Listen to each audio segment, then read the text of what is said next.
అంతేకాకుండా మేము రిక్వెస్ట్ చేశాం, పోలీస్ కమిషనర్ని డైరెక్ట్ చేసి వీరేదైతే రాసిచ్చారో దానిపైన కేసు నమోదు చేయాలి.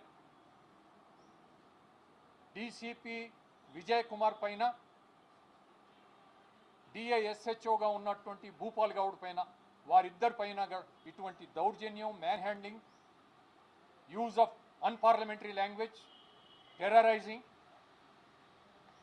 అధికార దుర్వినియోగం, ఇదంతా కూడా అధికార కాంగ్రెస్ పార్టీకి తొత్తులుగా వ్యవహారం చేయాలనేటువంటి విధంగా వారు చేస్తున్నటువంటి వ్యవహారం, వారిపైన కేసు నమోదు చేయాలని చెప్పి కూడా ప్రభుత్వాన్ని డైరెక్ట్ చేయమని చెప్పి ఎన్నికల సంఘం వారికి సిఇఓ గారిని కోరడం జరిగింది. కేంద్ర ఎన్నికల సంఘం దృష్టికి కూడా వెంటనే దీన్ని ఈమెయిల్ ద్వారా పంపించడం జరుగుతుంది.